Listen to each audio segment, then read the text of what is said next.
어떤 잠시만요.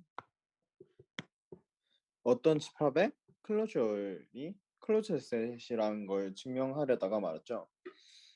근데 클로저 셋이란 게 뭔가 그 클로저의 정의가 어떠한 집합과 그거의 바운더리가 바운더리 합집합이니까 클로저 셋이 클로즈드 셋이라는 그런 말이 되게 당연한 말처럼 와닿을 수 있겠지만 어 어떤 집합 D의 바운더리가 클로저에 포함되어 있는 거지 그 클로저의 바운더리가 클로저이라는 그 셋 안에 포함되어 있다는 것은 아니기 때문에 이거는 증명을 해야지 알 수 있는 거거든요.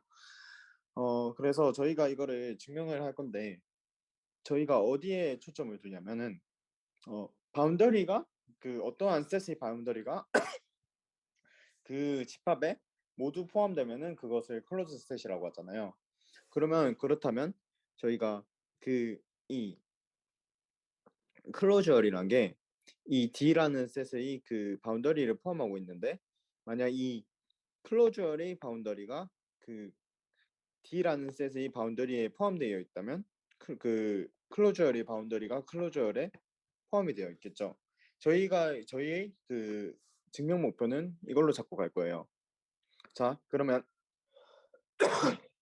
바운더리라는 개념을 잘 이용을 해야 하는데 그러면 저희가 임의의 바운더리 그 포인트 중에 바운더리 셋에 하나의 포인트를 딱 집어 가지고 B라고 칭할게요. 그러면 B라는 거에 대해 중심으로 저희가 오픈볼을 하나 잡을 수 있겠죠? 그러면 그러한 오픈볼에 대해서 죄송합니다.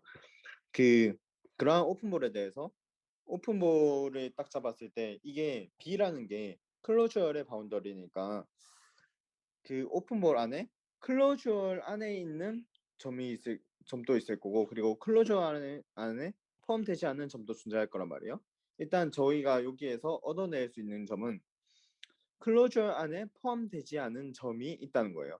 그 말이 즉슨 뭐냐면은 그 클로저 안에 포함되지 않는 점이 있다는 거는 D라는 셋 안에 또 포함이 되지 않는 점이겠죠. 그런데 클로저이 그 D랑 그 바운더리 D의 합집합이니까 그럼 D에 돼 있지 않는 점도 무조건 존재한다. 이러한 그 사실을 하나 일단 캐치하고 가고요. 이러한 작업을 이거를 D의 중심으로 판단을 해주는 이유는 저희가 지금 임의의 클로저 바운더리의 점을 뽑았을 때 이거 안에 그 바운더리 D에 포함되어 있다는 걸 증명해야 되기 때문에 D 기준으로 지금 주목을 하고 있는 거고요. 그러면 일단 저희는 D 안에 포함되지 않는 점을 하나 찾았어요. 그러면 이번에 또 그러면 D에 포함되는 점을 하나 찾으면은 여기에서 이 B라는 점이 클로저의 바운더리 포인트를 하나 잡았지만 이게 그냥 D라는 셋의 바운더리도 되는 거겠죠. 그러면 저희가 D 안에 들어있는 점을 찾기 위해서는 일단 클로저과 그 오픈볼의 교집합을 생각할게요. 이때 A라는 점을 잡으면은 A라는 점은 D 클로저가 오픈볼의 교집합이니까 D에도 포함이 되어 있고 또 바운더리 D에도 포함이 되어 있겠죠. 그러면 그 A라는 점이 D에 포함되어 있을 때와 바운더리 D에 포함되어 있을 때를 한번 나눠 볼게요. 먼저 A라는 점이 D에 포함되어 있으면은 이 A라는 점은 D에 그 오픈볼 안에도 있는 점이니까 오픈볼 안에 D에 포함되어 있는 A라는 점이 존재한다는 것을 알 수 있고 이거는 그래서 손쉽게 오픈볼 안에 D 안에 있는 점을 오픈볼에서 찾을 수 있고요. 그리고 또 이번엔 바운더리 A가 바운더리 D 안에 있다고 가정을 합시다. 그러면 이게 임의의 오픈볼이라 그랬으니까 그 오픈볼 UB보다 더 예를 들면은 오픈볼 UB를 잡고 A라는 점을 여기에서 찾았을 때 이거보다 이 거리에 보다 반지름의 차이보다 더 작게 오픈볼을 A를 중심으로 잡을 수 있겠죠. 그렇게 된다면 A는 D 바운더리의 점이 한 점이니까 이러한 작은 오픈볼을 잡았을 때 그 안에 집합 D 안에 들어있는 점이 무조건 존재하겠죠. 왜냐하면 A가 바운더리 D에 포함되어 있는 점이니까요. 그래서 저희는 이러한 과정을 통해 그 오픈볼 UB 안에 D에 포함되어 있는 점도 하나 찾을 수 있어요. 그렇게 된다면 어떻게 되냐면 우리가 임의의 B라는 점을 임의의 바운더리 포인트 클로저 D의 바운더리 포인트 B를 잡았는데 거기에 대해서 임의의 오픈볼을 딱 잡았을 때 셋 D 안에 들어가 있는 점도 있고 셋 D에 들어가지 않은 점들도 존재한다는 것을 각각 알 수 있겠죠. 그러면은 저희는 어떻게 판단을 내릴 수 있냐면 오픈볼 B라는 점이 바운더리 D에도 포함되어 있다.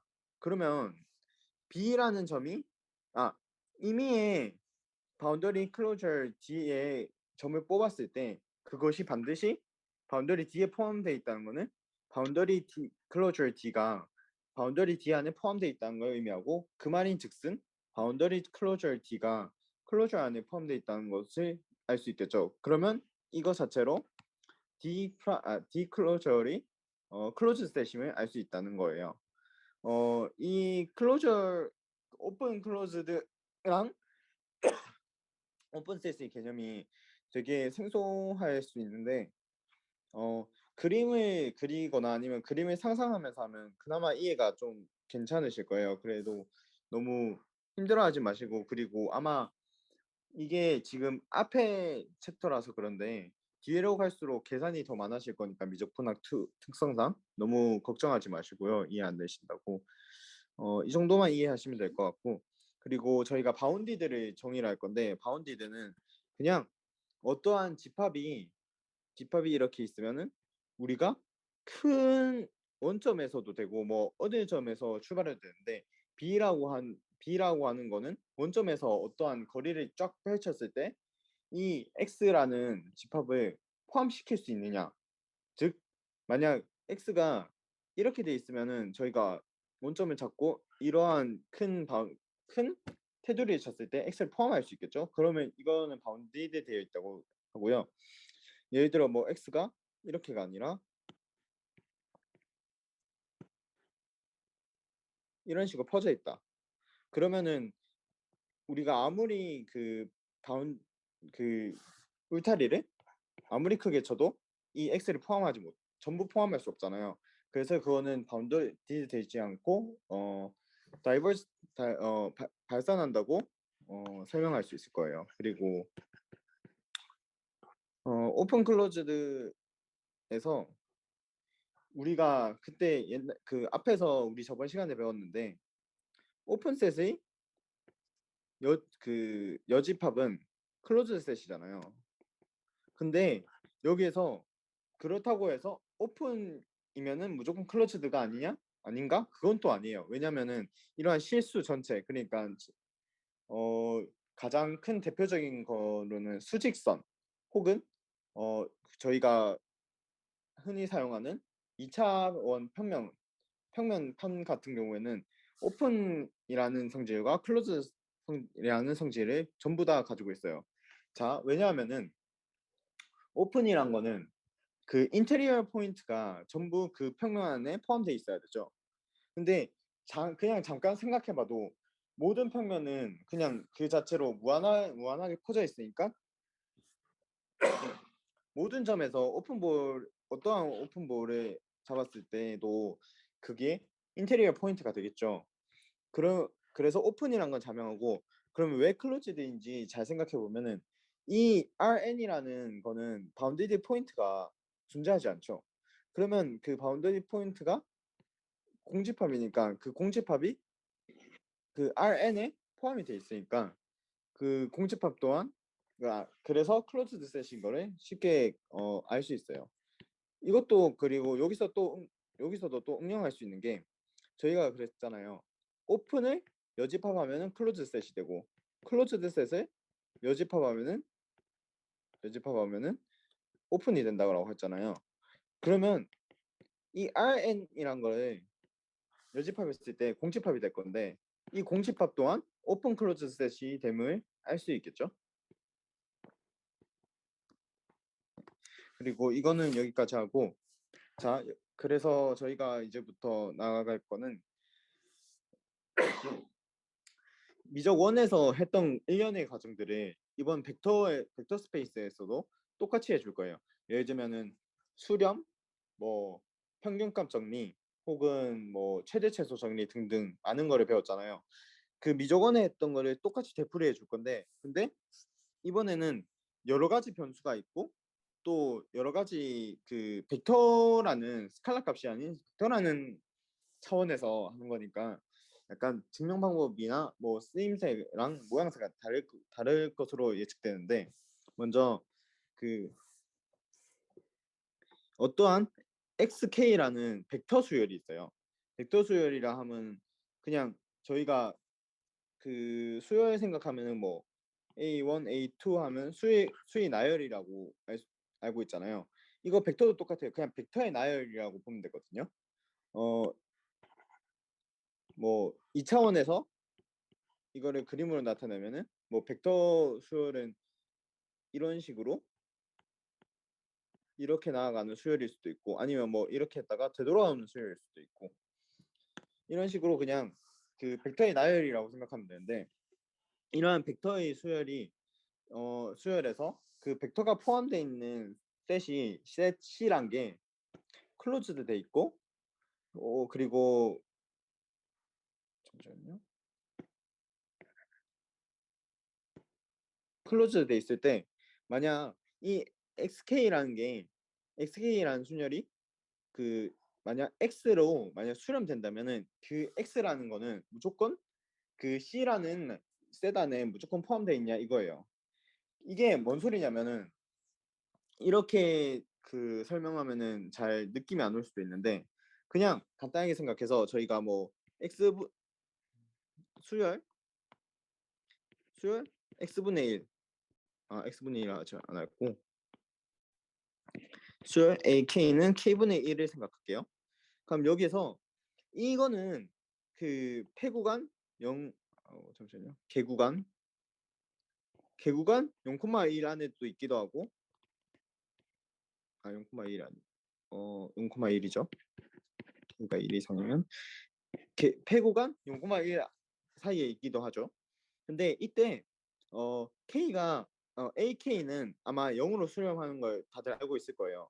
근데 AK는 전부 이 두 구간 안에 포함되어 있는데 수렴한 이 0이라는 값은 개구간 그러니까 오픈 구간 안에는 포함되지 않고 클로즈드 된 구간에는 포함이 되어 있죠.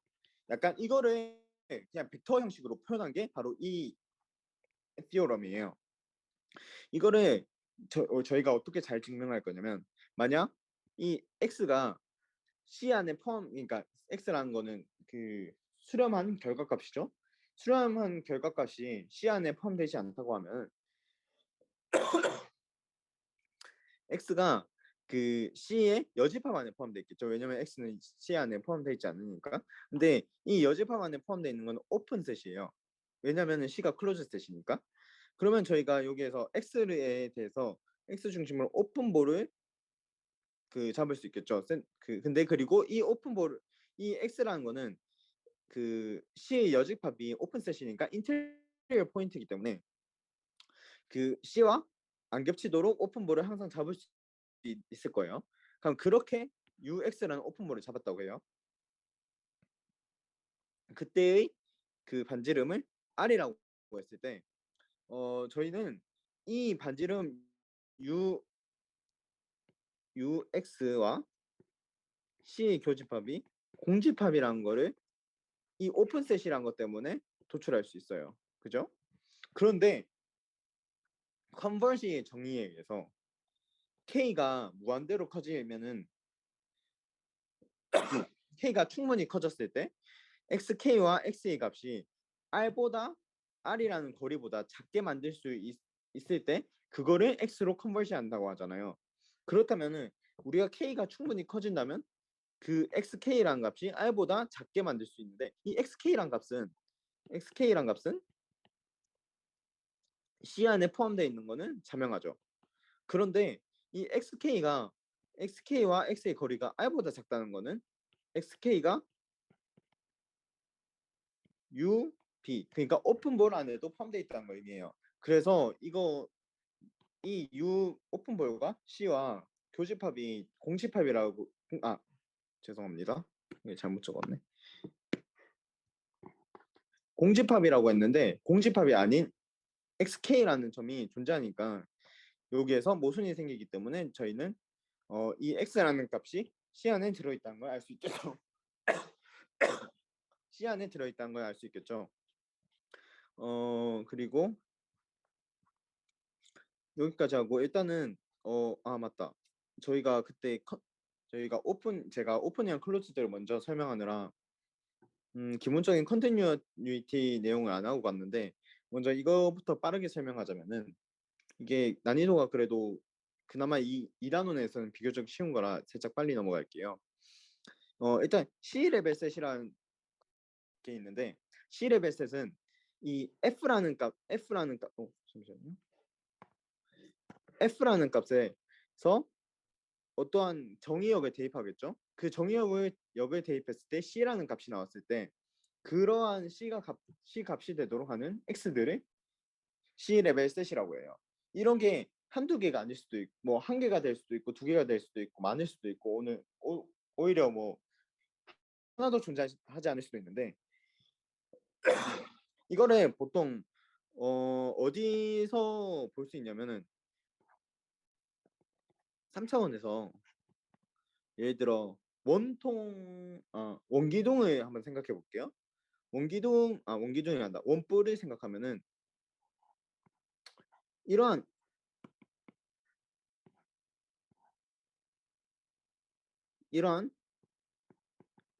45도 원뿔을 생각하면은 이 Z가 Z0일 때 그죠? Z가 Z0일 때 이 Z가 Z0로 딱 자르면은 물론 Z0는 양수고요. 이때 그 절단면이 X제곱 플러스 Y제곱은 Z0 제곱이 되죠.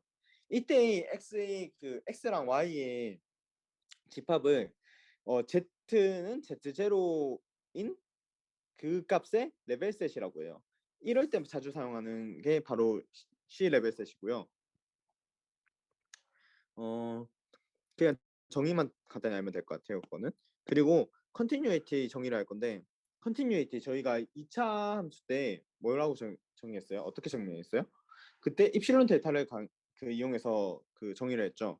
그거랑 똑같이 F가 뭐 n 차원에서 m 차원으로 가는 뭐 그러한 함수일 때 어떠한 모든 입실론에 대해서 델타 값이 존재해야 돼요. 그러한 델타 값이 뭐냐면은 x 그 주변에 델타보다 작은 거리에 있는 y의 점을 그 함수 안에 넣었을 때 이 함수를 그 벡터의 함수를 어떻게 생각하시면 좋냐면은 어떠한 점들을 다양한 점들로 옮겨서 그려주는 느낌이라고 생각하면 돼요. 그래서 저희가 그 수업 시간에 배울 때도 매핑이라고 하잖아요. 그래가지고 그 그려주는 그런 형식을 취할 건데 그래서 우리가 뭐 델타를 적절하게 잡으면은 그 델타 안에 있는 그 x 주변에 델타보다 작은 거리에 있는 점들을 f라는 함수에 대해서 그려주었을 때 그 점들을 그린 결과값이 fx라는 거와 거리를 입실론보다 작게 무조건 만들 수 있을 때 그거를 컨티뉴어스라고 하는 거예요. 이것도 아까 우리가 옛날에 2차 함수 배웠을 때랑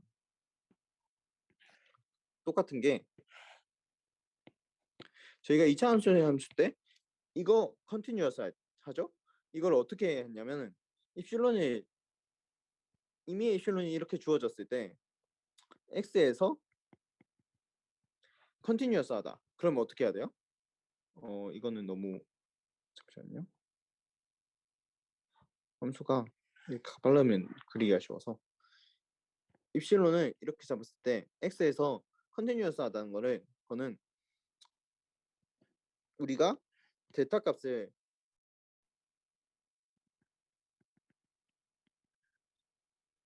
이 구간보다 작게 이런 식으로 잡아버리면은 이 데이터 값 안에 잠시만요.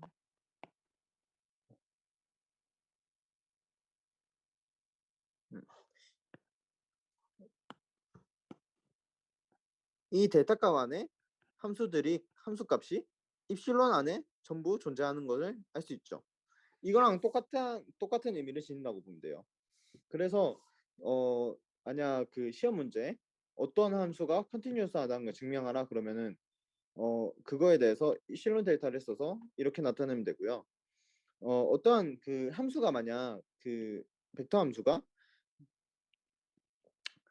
그 첫 번째 항에서는 f1x, 두 번째 항에서는 f2x 쭉쭉쭉 가서 n번째 항에는 fmx라고 나타내시면은 만약 이 함수 값이 fm에서 fm의 값이 컨티뉴어스 하면 이러한 f도 컨티뉴어스 하다는 거예요. 이거는 이슐론 데이터를 통해서 간단하게 나타낼 수 있는데 간단하게 나타낼 수 있는데 일단 저희가 시간에서 제가 개념만 좀 던져드리고 갈게요. 만약 이슐론에 대해서 어떠한 입실론에 대해서든 델타 값이 존재하잖아요. 그러면 F1에 대해서도 델타 1이라는 값이 존재하고 F2에 대해서도 델타 2라는 값이 존재하고 FM에 대해서도 델타 M이라는 값이 존재하겠죠. 어떠한 M이 그 입실론이 주어졌을 때. 그러면 이 거리를 어떻게 재는지 잘 생각해봐요. 우리가 거리를 계산할 때 이거 페이지가 너무 작다. 거리라는 것을 계산할 때 만약 우리가 x x0에서 컨티뉴어스함을 보이는 거라면은 저희가 그 델타라는 값을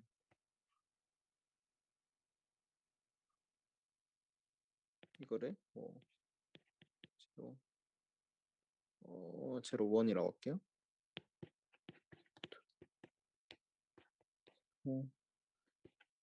그랬을 때 델타라는 값을 이 델타 원 제로 잠시만요.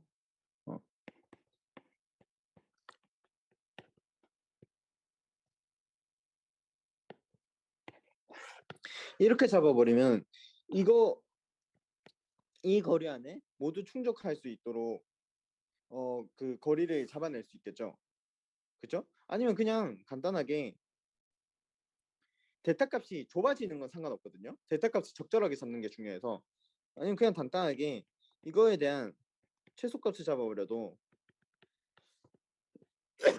어차피 이 F1, F2, Fm3이라는 값이 이 델타 안에는 무조건 들어오고 그 델타라는 값이 델타 1, 델타 2, 델타 m이라는 그러한 점들의 안에 들어오도록 그 구간을 작게 잡을 수 있으니까 각각에 대해서 모두 컨티뉴어스하게 만들 수 있어서 f도 컨티뉴어스하게 되는 거예요. 이렇게 증명 가닥을 잡으면 될 것 같고 그래서 여기서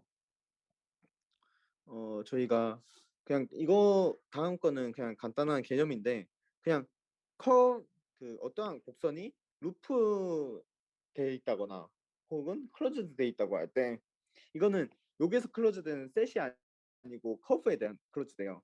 이때는 그냥 x가 a, b라는 폐구간에서 뭐 rn으로 가는 함수인데 그때 xa와 xb가 같을 때 루프랑 클로즈 돼 있다고 해요. 돼 있다고 설명하는데 이거는 그냥 개념적으로도 간단한 게 xa라는 게 이 점이라고 해요. 그러면 여기에서 xa에서 b까지 여러 가지 수가 있겠죠. 이러한 과정을 거쳤을 때 뭐 이런 식으로 그려지다가 마지막에는 xb가 xa랑 동일한 곳에 도착을 해야 되기 때문에 이런 식으로 이어지겠죠.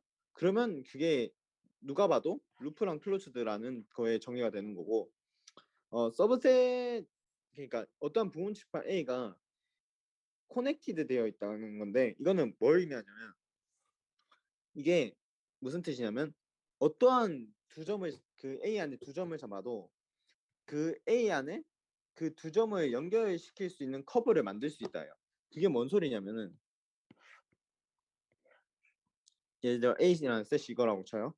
이거는 커넥티드 되어 있거든요. 왜냐면은 P라는 점과 Q라는 점을 어떻게 잡든 저희는 이거를 이을 수 있죠. 이러한 커브를 만들 수 있잖아요. 하지만 커넥티드 되어 있지 않다. 그러면 당연히 이런 식으로 돼 있겠죠. 그러면 이렇게 PQ를 잡아버리면 저희는 A라는 셋은 이렇게니까 커브가 끊기죠. 왜냐면 요 밖으로 못 나올 거 아니에요. A라는 셋이 이거와 이거 두 개만 있으니까. 그래서 이거는 언커넥티드인데, 그래서 그냥 이런 식으로 개념을 잡고 가면 될 거예요. 그래서 그리고 여기서 제가 더 설명드릴 게, 그 최대 최소 정리 1학기 때 배웠죠. 이거를 벡터 차원에서 나타낼 건데, 어 만약 그 최대 최소 정리가 뭐예요? 컨티뉴어스 펑션에서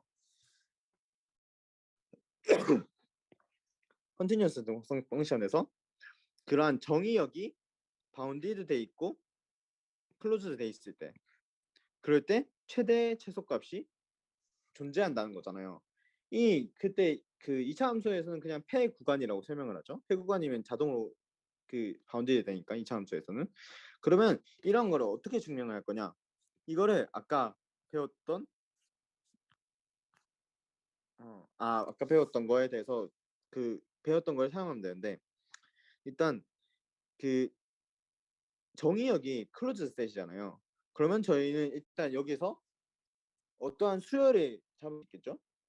그러면 어떠한 수열을 잡았을 때 저희는 여기서 부분 수열, 그러니까 수열에서 몇 개만 추려내 가지고 수렴하게 만드는 그러한 그거를 서브 시퀀스를 부분 수열을 만들 수 있겠죠. 수렴할 수 있는. 그러면 일단 저희가 증명해야 될 건 두 개예요. 최대 최소값이 존재하려면은 일단 그 f가 바운디드 되어 있어야겠죠. 왜냐면 그 발산돼 버리면 최대 최소가 존재하지 않으니까. 그리고 바운디드 돼 있어야 되고, 또 어떻게 해야 돼요? 최대값이 그 이러한 그 c라는 그 c 값에 존재를 해야겠죠. 그거를 일단 두 차례로 나눠서 증명할 건데, 만약 f가 바운디드란 걸 증명하기 위해서 기류법을 쓸 거예요. 만약 f가 바운디드 돼 있지 않다면 어떠한 우리가 뭐 xk xk라는 수열을 잡았을 때, 그 아까 바운디드 배웠죠. 바운디드는 뭐였어요? 어떠한 그 b라는 값보다 작던데 바운디드가 되어 있지 않다니까 발산을 하겠죠. 어떠한 k에 대해서 이러한 식으로 수열을 잡을 수 있겠죠. 잠시만요. 왜 이렇게 됐지?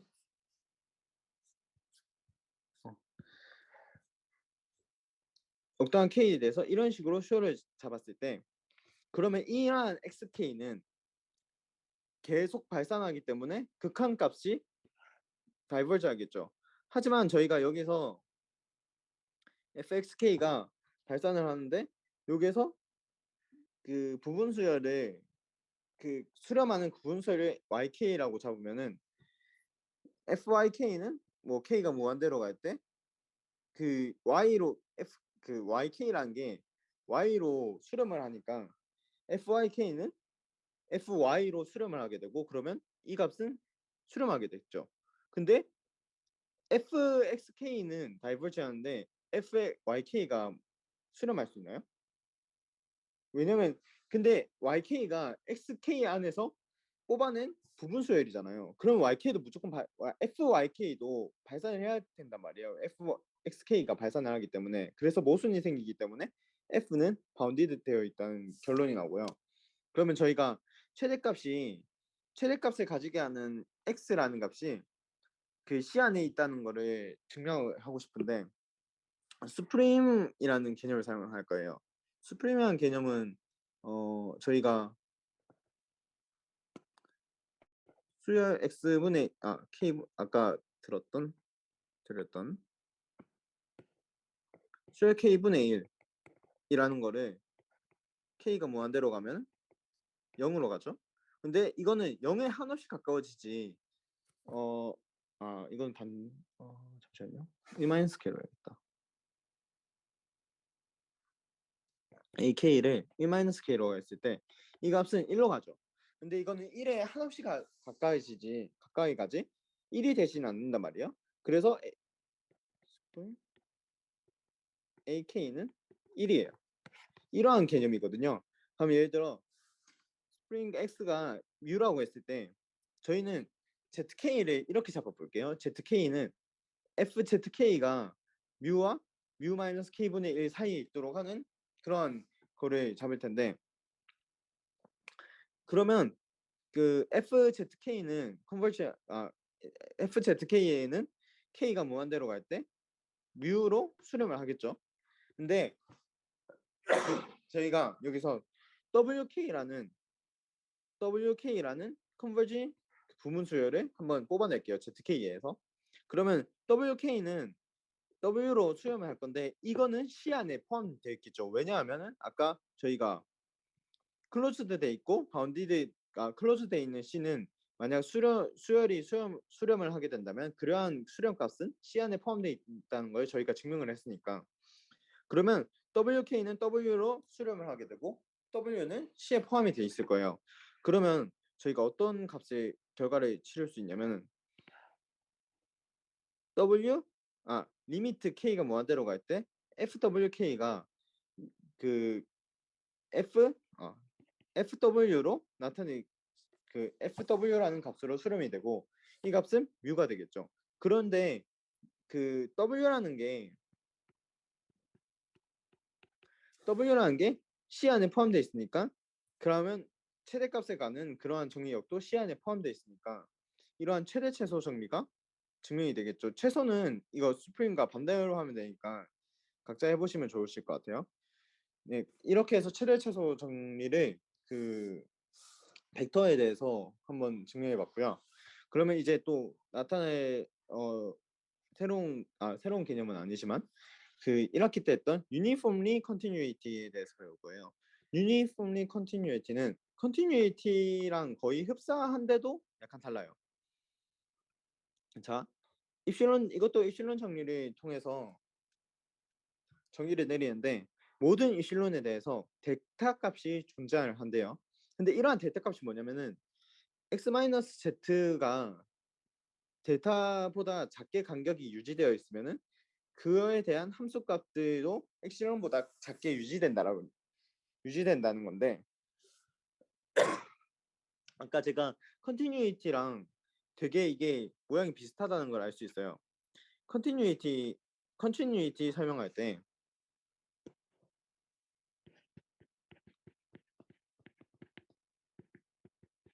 컨티뉴이티는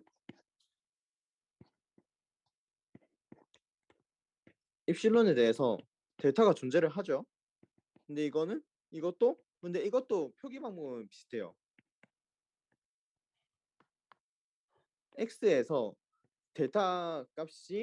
x에서 델타 거리 안에 들어가 있는 z를 함수에 대해서 보내버리면은 그 사이의 거리가 입실론보다 작게 되는 델타 값을 정할 수 있던데 제가 이걸 설명할 때 다르게 쓴 말이 있어요. 바로 이때 다르게 썼는데 이 그 x와 z의 거리를 말할 때 다르게 썼는데 이 유니폼리 컨티뉴이티란 거는 x랑 z가 둘 다 정해져 있지 않은 상태고 컨티뉴이티란 거는 x와 z가 x라는 값은 고정이 되어 있고 거기에 대해서 z값이 정해지지 않는 상태예요. z값은 데이터에 대해서 정해지고요. 이게 뭔 소리냐면 제가 한 가지 예를 들어 드릴게요.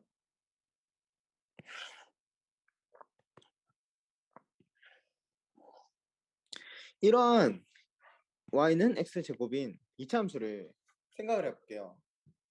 이 2차 함수는 uniformly continuity한데 uniformly continuity는 하지 않지만 continuity한 함수거든요. 이거 continuity한다는 거는 여러분도 잘 알고 있죠?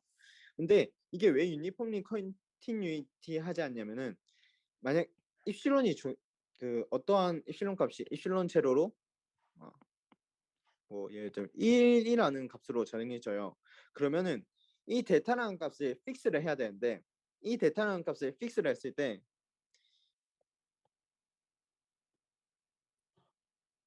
이 데이터라는 값을 픽스를 했을 때 데이터라는 값을 예를 들어 뭐 여기 모눈종이 한 칸이라고 칠게요.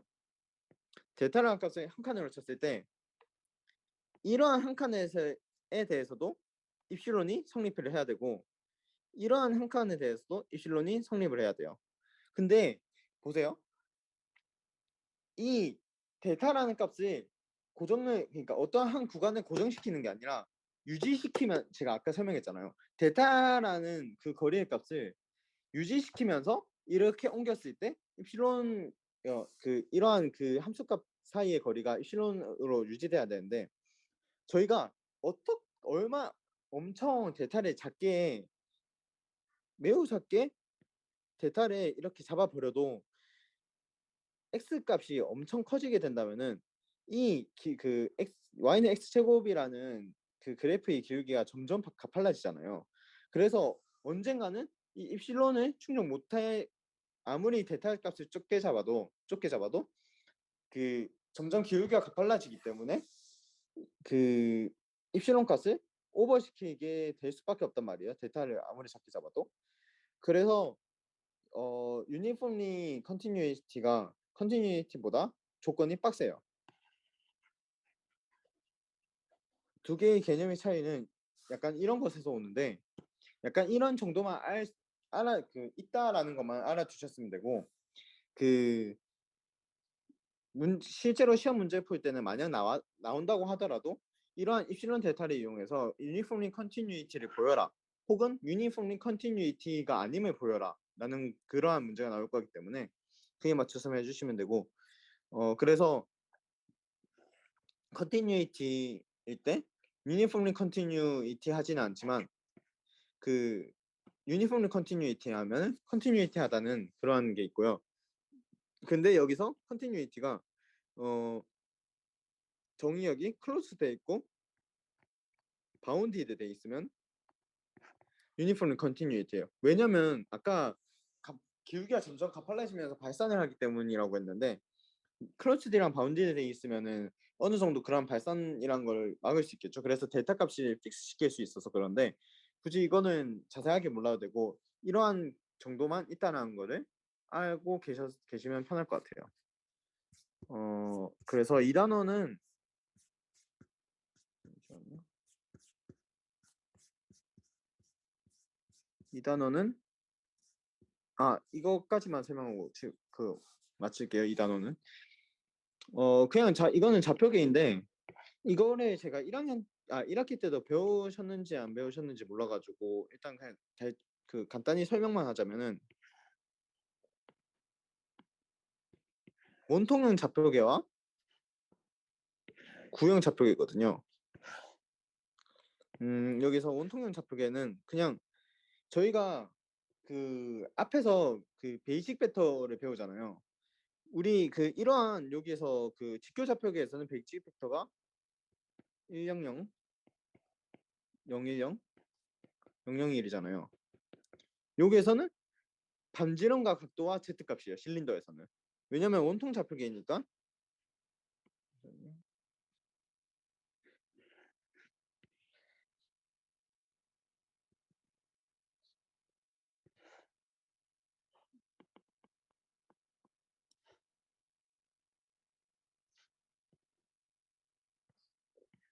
원통 좌표계니까 어떠한 점을 나타낼 때 극좌표계 아시죠? xy 값은 이런 r과 세타라는 값으로 극좌표계의 값으로 나타내고 거기에 대한 높이를 정해주면 그 점이 정해지겠죠. 그래서 그 원통 좌표계의 좌표는 이런 식으로 나타내지고 구좌표계는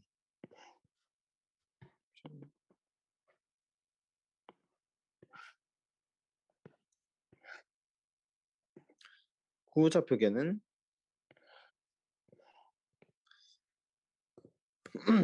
구좌표계는 어떻게 나타내시냐면 저희가 일단 반지름이 있겠죠.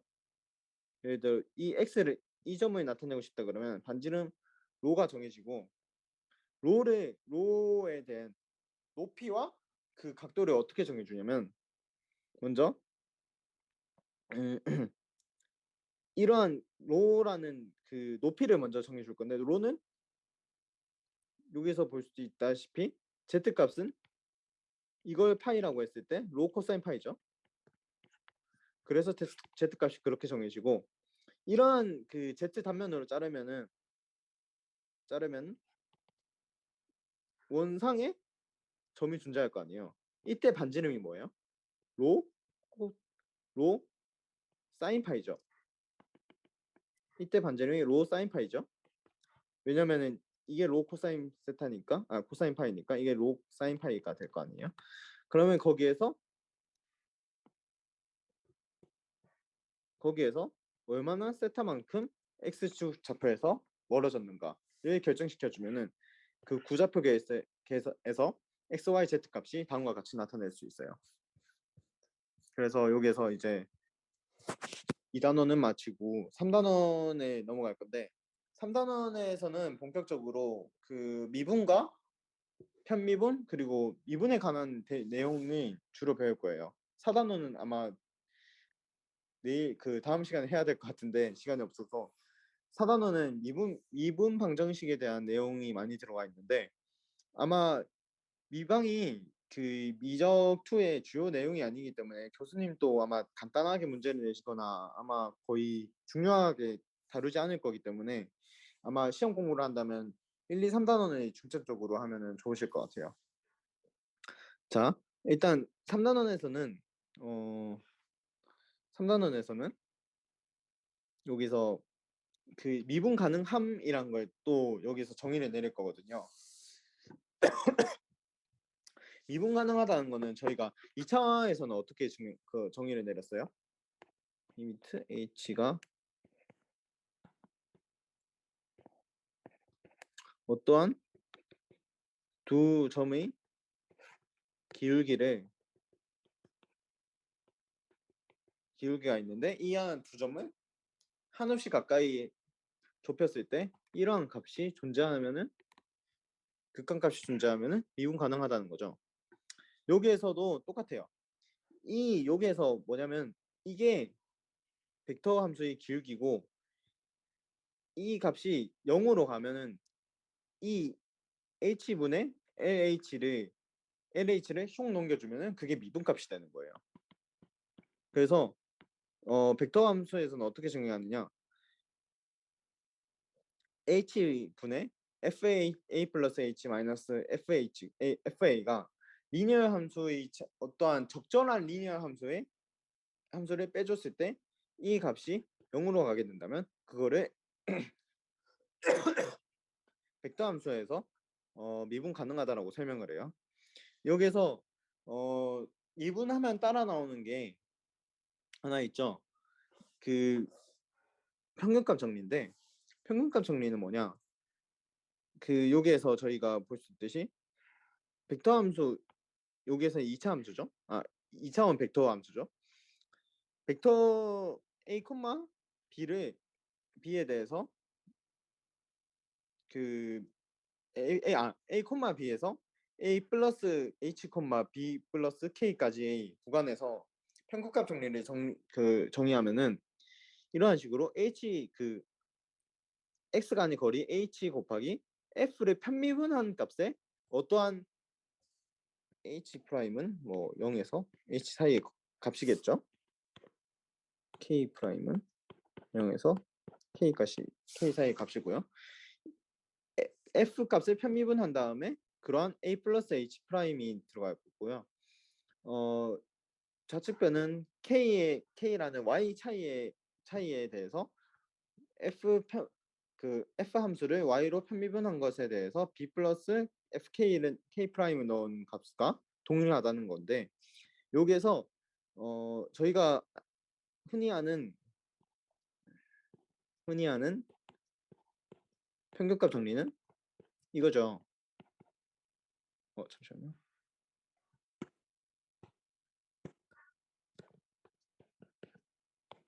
이거죠. 여기에서 C가 A 플러스 H 프라임과 B 플러스 K 프라임의 대응이 되고, H가 H랑 K의 대응이 되는데, 이러한 미분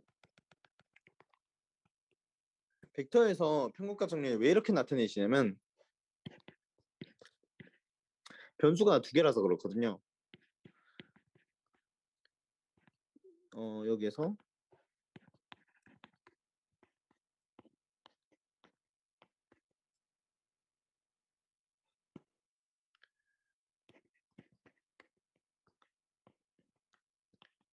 이러한 FA 플러스 H B, B 플러스 K 마이너스 FA, B는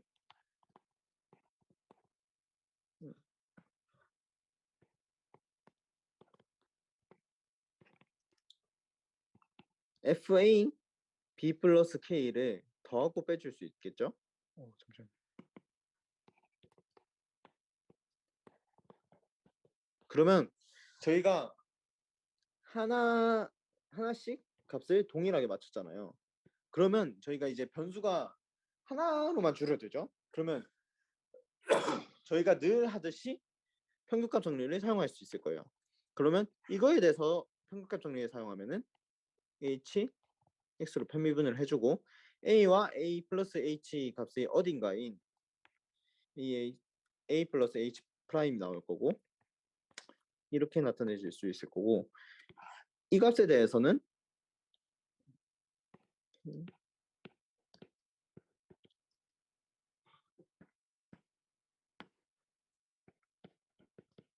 이런 식으로 나타내실 수 있겠죠. 그래서 벡터의 미분값 정리는 이런 식으로 나타내신다 하는 게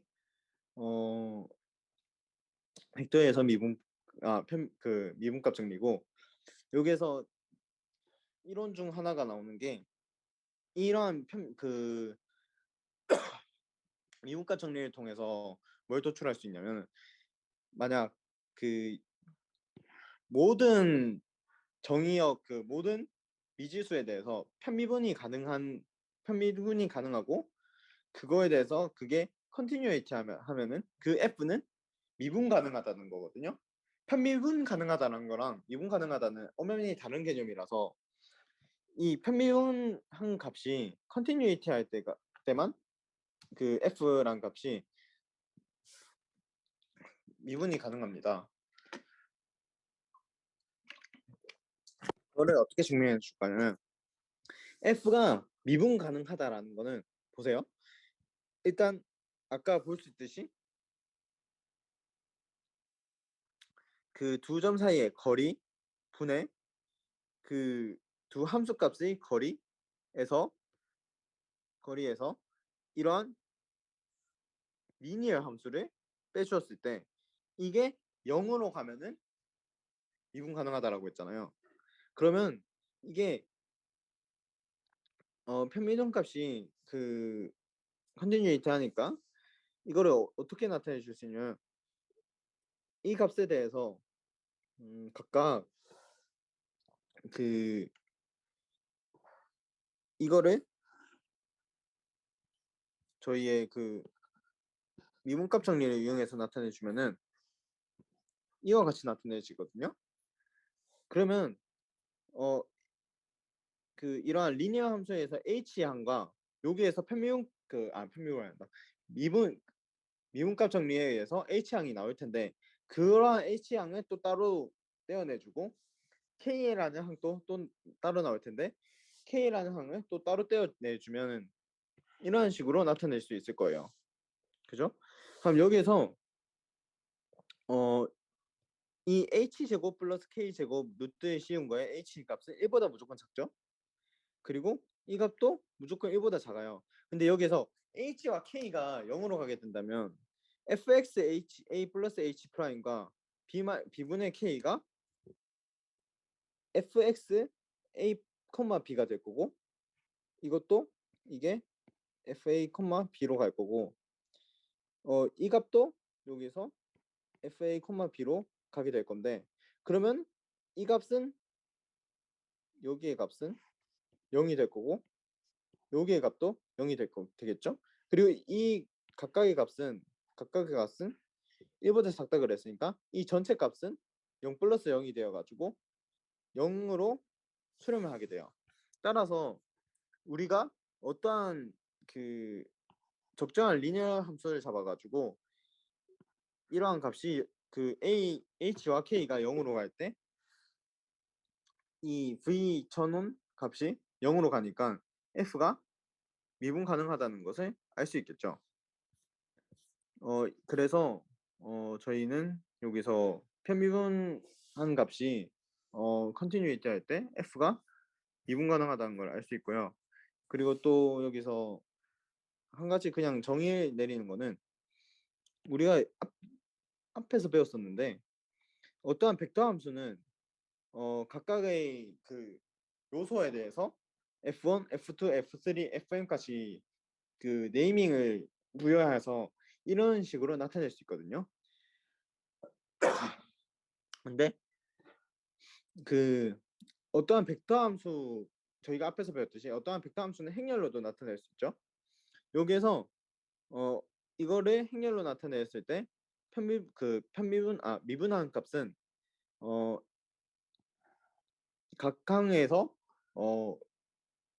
열은 몇 n번째 열은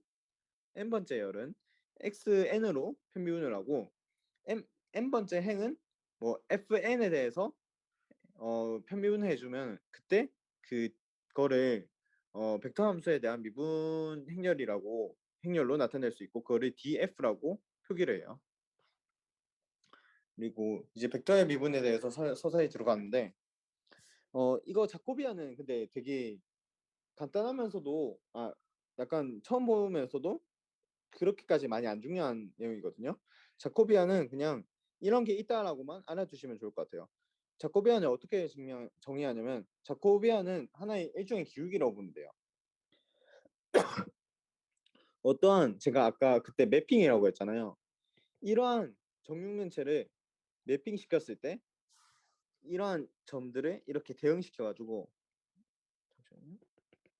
대응시켜서 이러한 커다랗고 휘어진 직육면체로 되었다고 가정을 합시다. 그러면 이러한 그 값의 변화율을 자코비안이라고 하고 이 값은 디터미넌트 dfa라고 해요. a라는 값이랑 똑같아요. 그래서 자기 원래 있었던 거에 대해서 얼마만 한 비율로 변하였느냐라고 나타내어지는 거기 때문에 기울기와 약간 성격이 비슷하다고 설명드리는 거고요.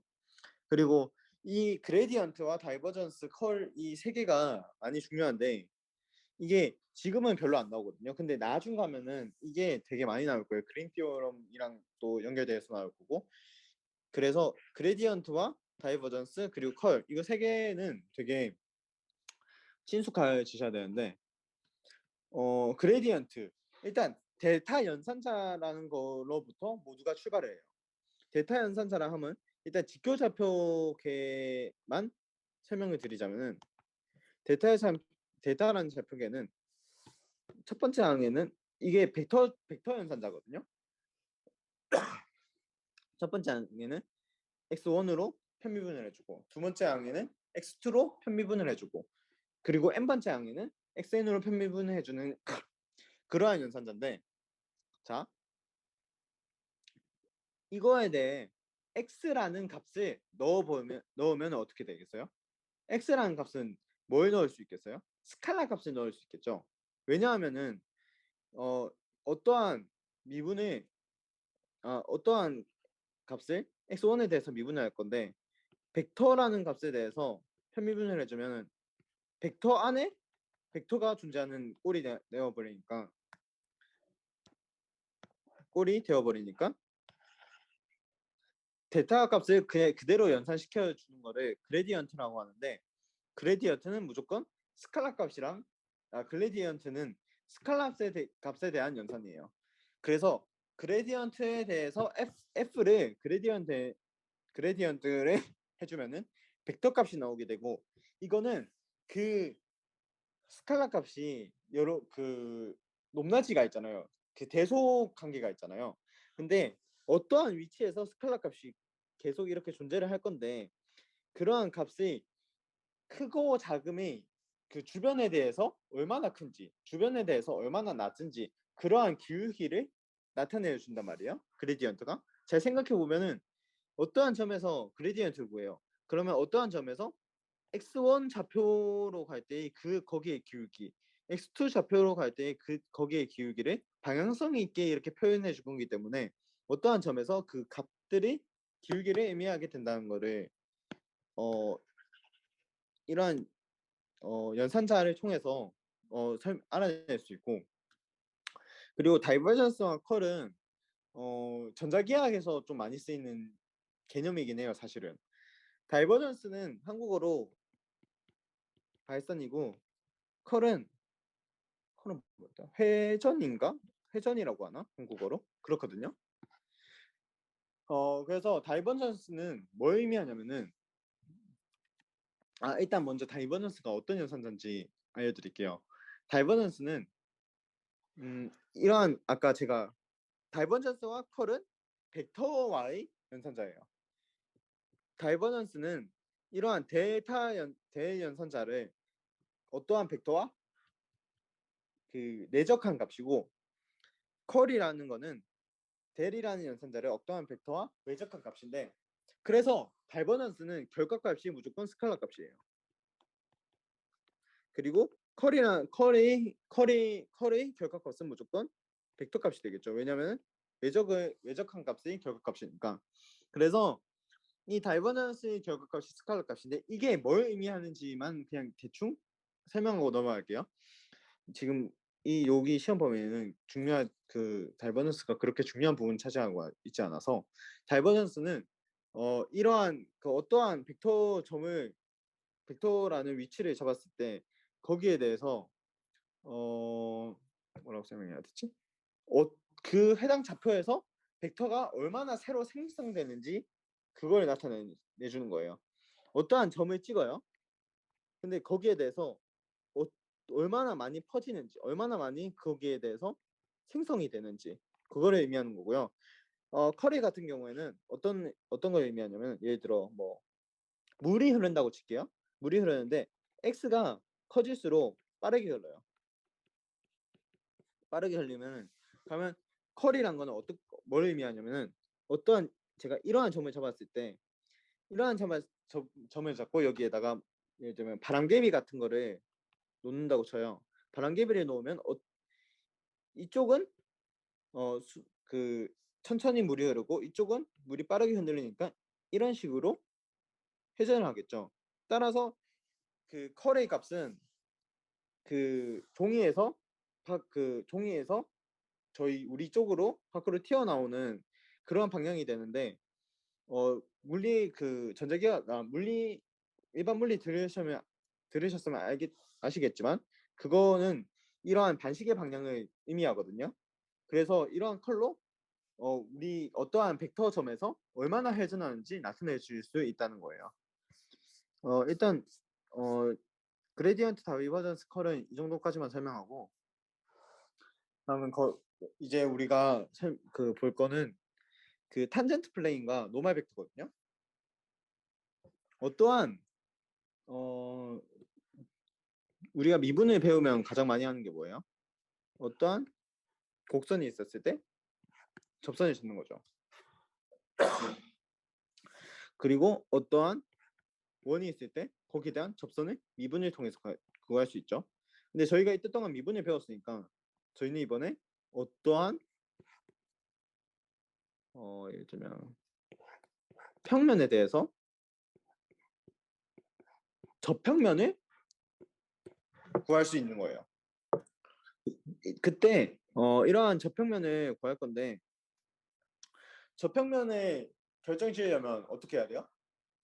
평면을 결정짓기 위해서는 법선 벡터와 그리고 그 평면이 지나는 점 하나만 있으면 평면을 결정지을 수 있죠. 그래서 저희가 먼저 할 거는 법선 벡터를 구하고 거기에 대해서 탄젠트 플레인을 구할 거예요.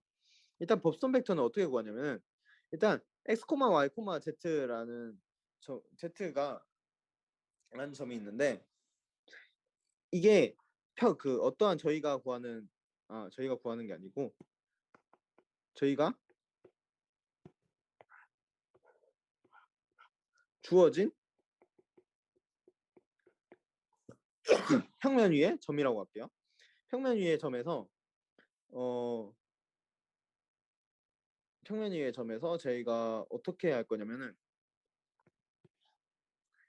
그거에 대해서 평면 위의 점을 x의 변화율과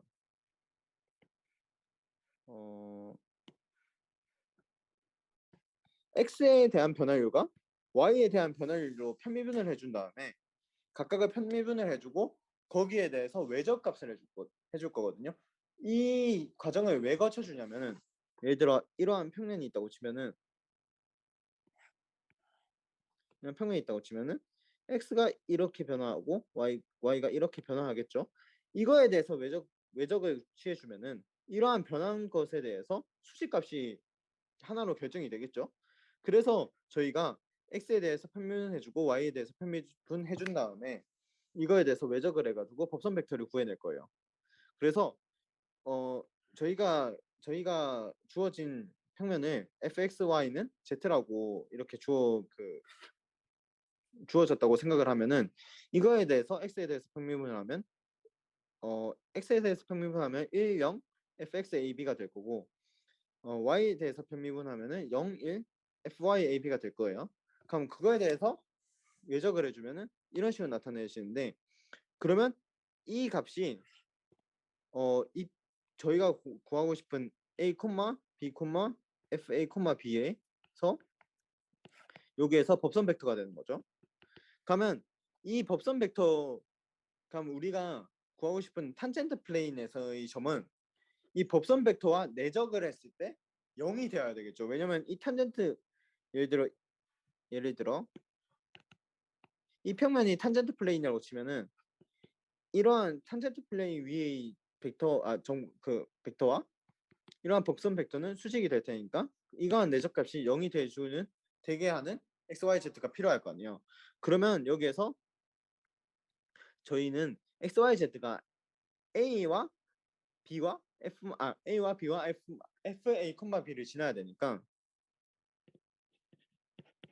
N에서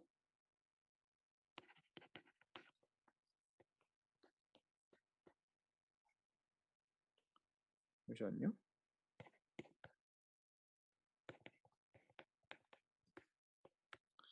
이거를 내적을 하게 해주면은 내적을 해주면은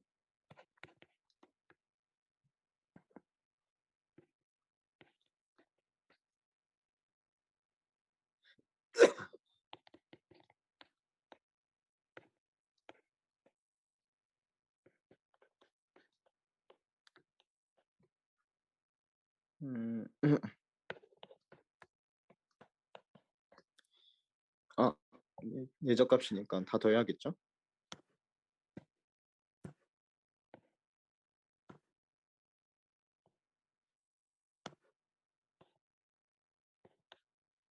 네, 이런 식으로 나타내실 거고 이 값이 0이 돼야 되니까 그 결과값은 z는 fa, b 플러스 fx ab x 마이너스 a 플러스 fy ab 이런 식으로 나타내시게 될 거예요.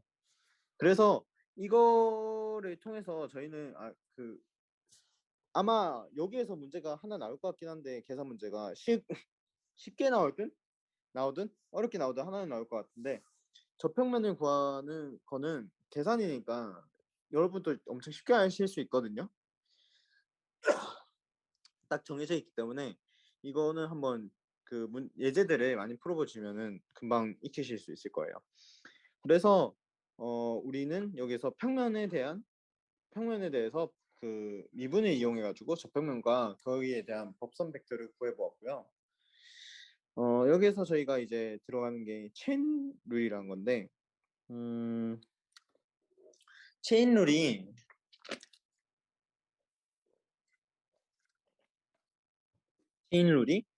그 저희가 그 미적원 같은 경우에는 체인 룰을 그냥 이런 식으로 배우죠. 그냥 예를 들어 dy dx를 구하고 싶은데 y가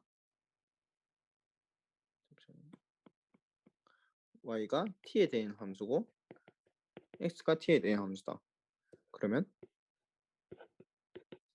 이런 식을 통해서 함수값을 구할 수 있다. 이게 우리가 흔히 알던 체인 룰이거든요.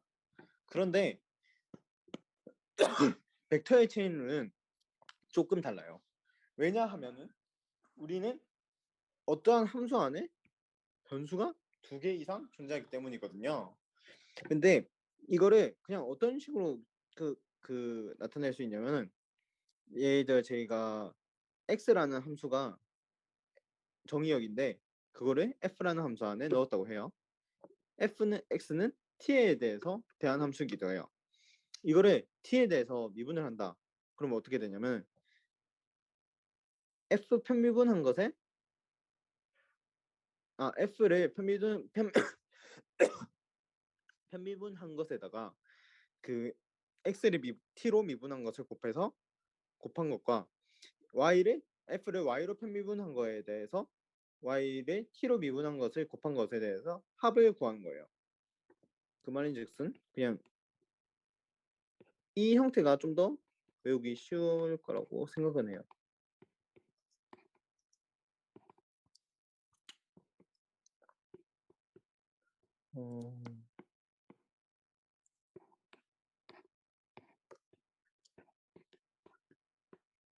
네. 이거는 그래서 이거를 간단하게 좀 심플하게 나타내면은 데타 그러니까 f를 그레디언트한 값에 x를 t로 미분한 값의 내적한 값이랑 같겠죠? 왜냐면은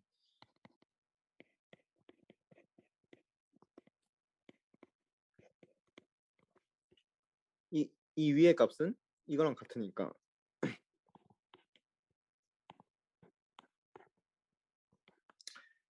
근데 그러면 왜 이렇게 내어지는지 잘 살펴보면은 x t 플러스 h와 뭐 y t 플러스 h 마이너스 f x y라는 값을 이렇게 나타내 주면은 저희는 그냥 전통적인 방법을 쓸 건데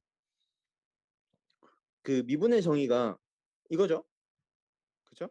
그러면 이거를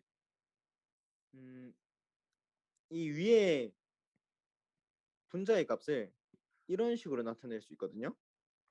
이런 식으로 나타낼 수 있는데 이거를 잘 생각해 보면은 이거에 대해서 그 민밸류 띠어로 그러니까 미분값 정리를 사용할 수 있고 이거에 대해서 미분값 정리를 사용할 수 있으니까 각각에 대해서 미분값 정리를 사용해 주면은 밑에 이 식과 같이 나타나져요. fx 뭐 이런 식으로 나타내지는데 여기에서 그 h가 0으로 가게 된다면 그 x 스타 값은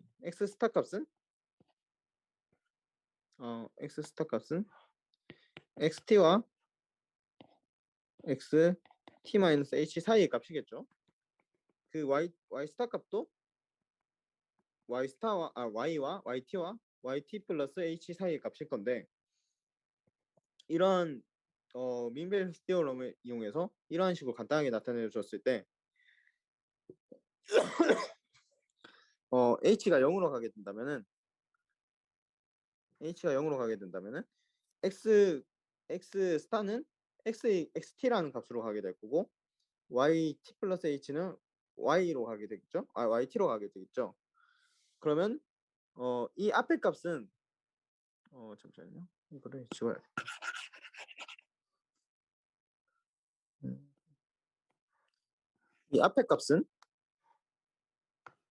이 앞에 값은 fx y로 갈 거고 이 뒤에 값은 이거는 미분 그냥 그거의 정의죠. 미분 값은 x 프라임 t가 되겠죠. 마찬가지로 y도 마찬가지로 해주면은 h가 0으로 갈 때 이러한 전체 값은 fx, xy, x 프라임 플러스 y, y 프라임이 되겠죠.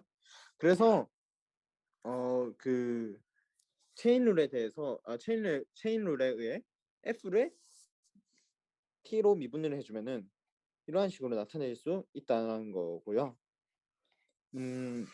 그래서 저희가 여기서 더 해야 될 게 이거는 저희가 지금 2차에서 1차로 가는 2차에서 1차로 가는 함수에 대해서 나타냈잖아요. 이거를 n차원까지 확장을 하면 어떻게 되겠어요? 그 각각에 대해서 그 다이버전스 해준 거랑 fx에 대해서 f에 대해서 다이버전스란다. 그레디언트 해준 값이랑 그 x라는 벡터에 대해서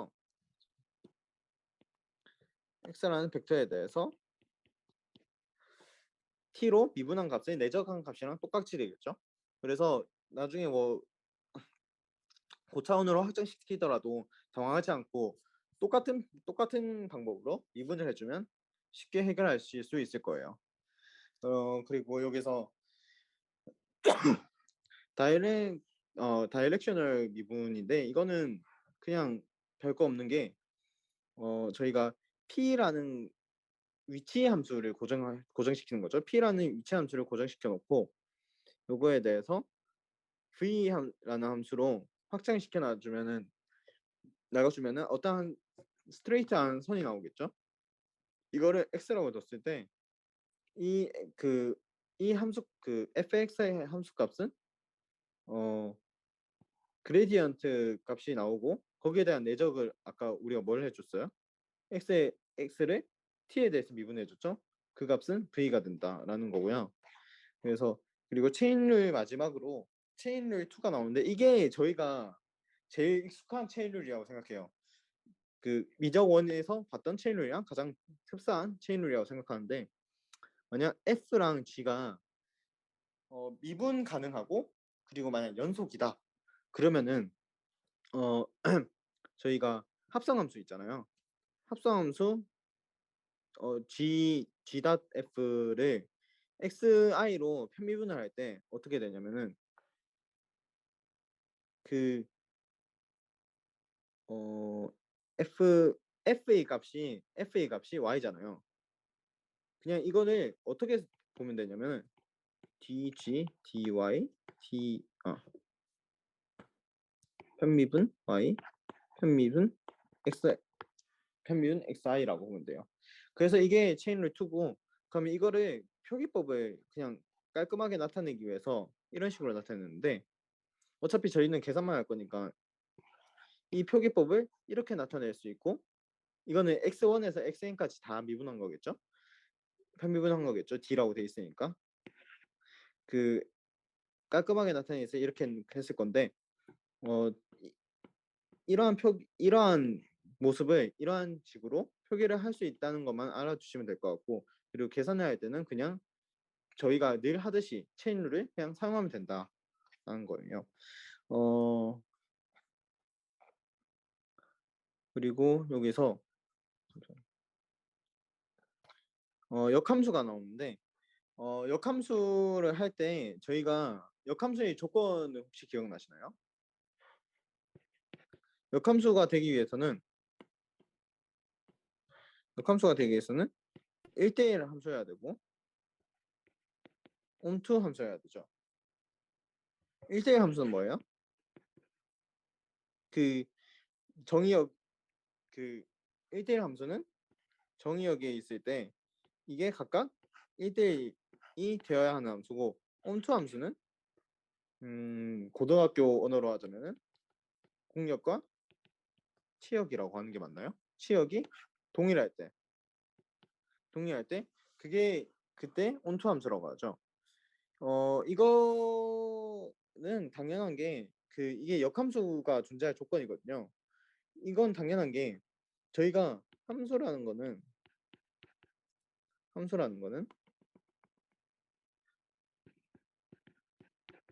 함수라는 거는 어, 함수라는 거는 하나의 값을 넣었을 때 여러 값이 나오면 안 되죠. 그리고 배정되지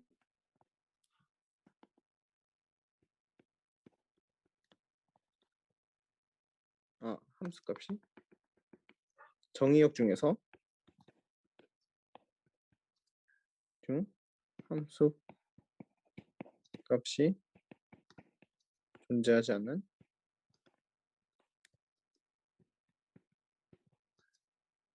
정의역 정, 어, 정, 문소가 정의역의 문소가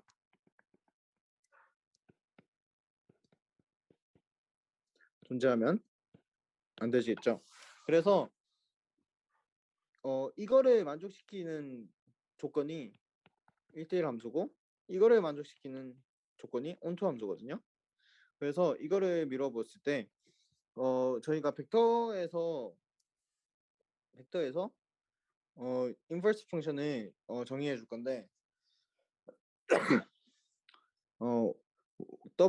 u라는 값을 fx로라고 했을 때 2차에서 2차라고 가는 함수라고 하면은 이게 만약 컨티뉴어스하고 예를 들어 미분 가능하다고 쳤을 때 만약 이게 오픈셋 A에 대해서 정의되어 있다면 만약 그 디터미넌트 그레디언트 F가 0이 아니라면은 이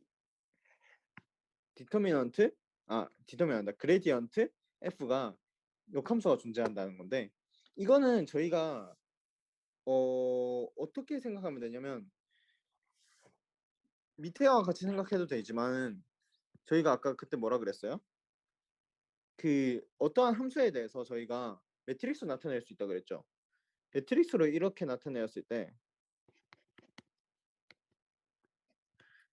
있을 때 디터미넌 이게 미분 그레디언트 값이구나.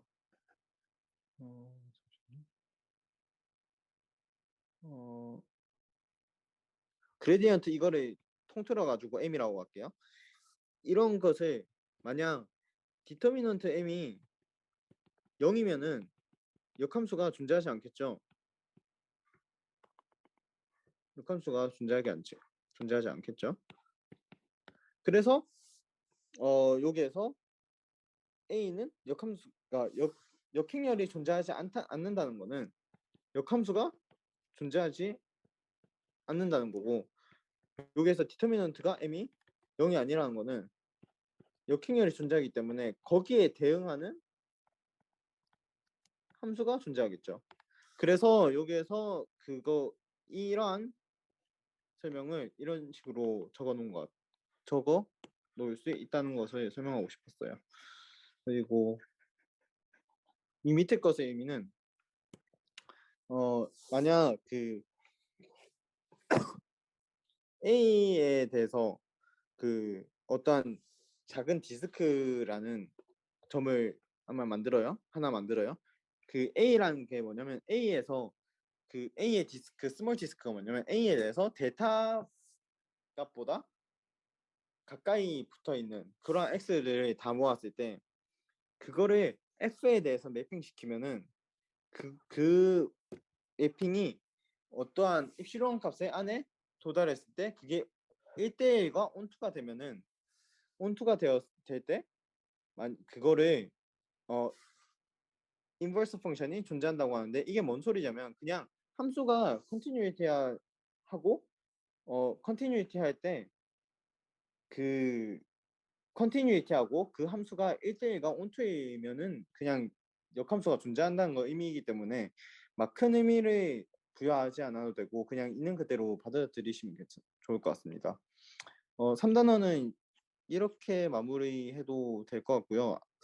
아마 그 다음 주에 제가 4단원을 할 것 같은데 4단원은 아마 되게 간단하고 약간 계산적인 부분 중심으로 왜냐면 미분 방정식이 계산의 학문이기 때문에 계산 중심으로 설명을 하고 아마 지금 제가 기출을 원래 19년도와 20년도를 둘 다 풀려고 그랬는데 아마 그러기에는 시간이 많이 부족할 것 같아가지고 19년도, 20년도 전부 다 쉬운 문제랑 어려운 문제가 있을 거 아니에요. 그래가지고 제가 까다로운 문제랑 아니면 뭐 생각해 볼 만한 문제 아니면 확장시킬 수 있는 문제를 선별해가지고 그 다음 시간에 풀도록 하겠습니다. 다들 고생하셨습니다.